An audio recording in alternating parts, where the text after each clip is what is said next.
Eli mä istun tässä vastaamassa kysymykseen, joka tässä just esitettiin, että miksi mä uskon Jumalaa. Ja mä lähden nyt käsittelemään sitä kolmiyhteisen Jumalan käsitteen pohjalta, koska se erottaa kristinuskoa juutalaisuudesta ja islamista.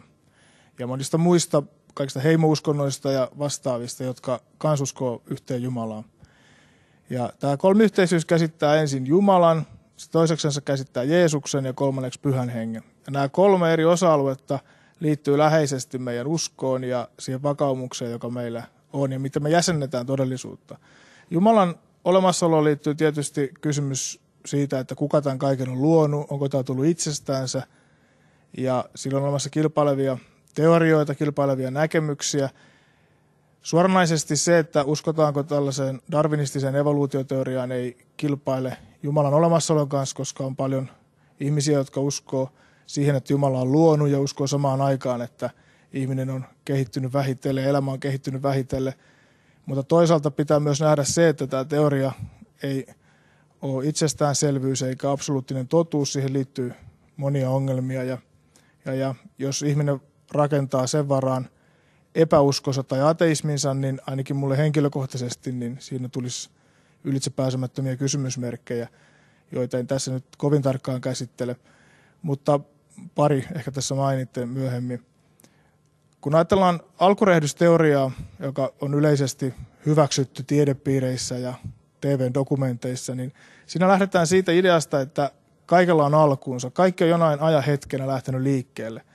Ja se johtaa meidät väistämättä kysymykseen, että mikä tämän kaiken sai alkuun, mikä tämän pisti liikkeelle. Ja siinä tilanteessa loppuu normaaliin elämään perustuvat selitysmallit. Me ei enää voida käyttää niitä ajattelumalleja, ajattelurakenteita, joilla me katsellaan ja jäsennetään arkipäiväistä elämäämme. Ja kun me puhutaan Jumalasta, joka on näkymätön, ikuinen, ajan ulkopuolella, materian ulkopuolella, niin tämä on tietyllä tavalla väistämätön johtopäätös siitä, että kaikki on alkanut olla olemassa ja joku on sen aiheuttanut. Ja jotta me päästään selville tästä, mitä me ei ikinä täysin päästä tietenkään, niin me voidaan katsoa, että mitä tämä luomisteko on saanut aikaiseksi. Se on luonut tosi monimutkaisen systeemin. Jatkuvasti löydetään uusia ja uusia vakioita tästä maailmankaikkeudesta, jotka on niin tarkkaan viritetty, että pienikin muutos niissä aiheuttaisi koko homman kaatumisen. Niitä on satoja löydetty. Yksi pieni esimerkki on se, minkä hyvin kuuluisa tutkija Stephen Hawking mainitsee kirjassaan, että jos alkuräjähdyksen nopeus olisi tietyllä hetkellä ollut vaan ihan pienen murto-osan pienempi tai suurempi, niin maailmankaikkeutta ei tässä muodossaan olisi. Elämä ei olisi voinut syntyä. Ja kun näitä epätodennäköisyyksiä kasataan peräkkäin, niin tullaan siihen tulokseen, että maailmankaikkeutta ei itse asiassa pitäisi olla olemassa. Kuitenkin se on, ja täällä elää ihminen, joka eroaa huomattavasti kaikesta muusta elollisesta tällä planeetalla, jopa simpansseista, niin vaikea kuin se on välillä uskoakin. Evoluutioteoria on tietysti hyväksytty yleiseksi malliksi, ja siinä on myös paljon hyvää. Se selittää monia asioita, ja ei missään tapauksessa pidä sellaista ihmistä tyhmänä, joka uskoo evoluutioteoriaa. Mutta siinä on kuitenkin tiettyjä kohtia, mitkä on äärettömän hankalia selittää tällä darwinistisella mekanismilla. Ja sellaisia hyppyjä, joita ei ole kokeellisesti pystytty näyttämään toteen, eikä oikein laskennallisestikaan teoriatasolla. Ja tämä osittain mulle puhuu myös siitä, että on olemassa luoja, joka on luonut myös tämän elollisen. Ja samalla Jumala on myös luonut sellaisen tietynlaisen potentiaalin jokaisen elävään olentoon, että se voi kehittyä ja se voi lajiutua, se voi mennä eteenpäin näin, että se on oma tutkimusalueensa ja oma keskustelun alueensa, mutta luojaa ei päästä Darwinin parran taakse piiloon. Eli Jumala olemassaolo perustuu pitkälti näihin kahteen argumenttiin. Enkä väitä, että ne olisi sellaisia aukottomia, mitkä ehdottomasti pakottaa ihmisen uskoon, mutta ne kuitenkin luo sellaista tukea ja perustaa tälle uskolle. No sitten kun me tullaan Jeesukseen, niin Jeesus on Jumalan ilmoitus ihmiskunnalle, eli jollain mysteerisellä tavalla Jumala tuli Jeesuksessa ihmiseksi. Ja mä tällä hetkellä tutkin työkseni niitä dokumentteja, jotka puhuu Jeesuksesta, eli evankeliumeita ja muuta uutta testamenttia, mutta pääasiassa evankeliumeja.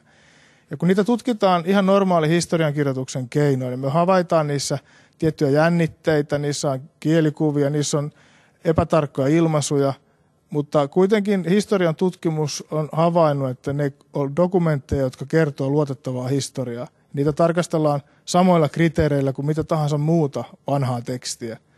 Ja niistä piirtyy väistämättä sellainen kuva, että Jeesus ensinnäkin hän opetti olevansa poikkeuksellinen ihminen. Hän teki poikkeuksellisia väitteitä.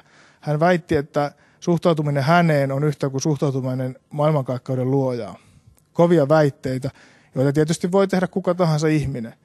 Mutta se, mikä teki tästä erikoisen, oli se, että Jeesus teki ihmeitä, joille ei ollut rinnakkaisuuksia sen ajan maailmassa, toisin kuin usein luullaan ja esitetään. Ihan uusin tutkimus on osoittanut, että ei ollut toisia juutalaisia ihmeiden tekijöitä siihen aikaan. Ja nämä yhtäläisyydet, mitä on erilaisiin antiikin hahmoihin esitetty, niin ne ei yleensäkään kestä tarkempaa tutkimusta. Eli Jeesus oli ainutlaatuinen ihmeiden tekijä, eli hänellä oli jotain niiden sanojen vakuudeksi. Sitten Jeesuksen kuolema, joka kristillisen käsityksen mukaan tapahtumien syntien puolesta, on tietysti asia ja tulkinta, mitä me ei voida suoraan todistaa, kun Jeesus on ristillä, että miksi hän nyt siellä kuolee, tai onko sillä jotain merkitystä tähän mun elämääni. Mutta se, että Jeesus nousi kuolleista, siitä puhuu tyhjä hauta, ja se, että niillä opetuslapsilla oli niin laajalti kokemuksia siitä, että Jeesus nousi kuolleista, niin niistä voidaan ihan mielekkäästi rakentaa se uskomus, että Jeesus on ylösnoussut. Ja tämä Jeesus erottaa meidät muista yksijumalaisista uskonnoista. Mulla on sama usko sama Jumala kuin islamilaisella, Jumala, joka on luonut maailman, Jumala, jolla on ihmiselle niin kuin sanottavaa ja tahto ihmistä kohtaan. Se, mikä erottaa meidät, on, että minä uskon, että Jeesus on se tietä Jumalan tykö. Mä oon syntinen ja mä tarvin tätä Jeesuksen sovituskuolemaa ja sitä, että mä omaksun sen oman elämäni niin kuin pohjaksi ja millä mä katan koko oman elämäni. Ja sitten tullaan kolmanteen aiheeseen, eli tähän pyhään henkeen. Ja sillä mä jäsennän niitä asioita, mitkä tapahtuu yliluonnollisena mun ympärillä elämässä. Ensin täytyy sanoa, että on paljon feikkiä ja huijauksia ja kaikkea muuta. Mä oon nähnyt sitä, kun mä oon ollut 10 vuotta helluntaipastorina, niin tiedän, miten ihmisiä tönitään kumoon ja saadaan psyykattua puhun kielillä ja uskottelen, että ne on parantuneita ja kaikkea tätä näin. Että se on tavallaan meillekin arkipäivä, että me tiedetään, että näin voi tehdä. Mutta sitten siellä kaiken tämän joukossa niin on ihmeitä ja sellaisia tapauksia, mitä on ihan niin kuin tosi vaikea selittää mitenkään luonnollisesti. Mä otan nyt muutamalta osalta esimerkki. Kielillä puhuminen, niin sitä voidaan aiheuttaa psykologisesti, sitä voidaan opettaa ja se liittyy erilaisiin juttuihin. Mutta sitten on myös tapauksia, missä ihminen puhuu kieltä, mitä hän ei itse osaa ja sieltä tulee joku järkevä kokonaisuus, mikä liittyy johonkin asiaan. Esimerkiksi mun oma vaimoni, joka ei osaa sanakaan ranskaa, niin hän kerran rukoili itseksensä yhdessä nuorten illassa. Ja yksi tyttö siinä lähellä alkoi kuuntelemaan, mitä Anu rukoili. Ja hän kiitti Jumalaa ranskaksi uudesta lampaasta, joka on just syntynyt. Ja Anun tietämättä siinä nuorten illassa oli vähän aikaisemmin yksi tyttö tullut uskoon. Eli tässä Pyhä Henki rukoili jostain syystä Anun kautta ranskaksi. Ja tällaisia tapauksia mä tiedän paljonkin, mutta tämä nyt oli esimerkki, mikä oli hyvin läheltä. Ja omaan vaimoon on niin ainakin pakko hiukan uskoa, kun muuten ei saa ruokaa ja niin edespäin.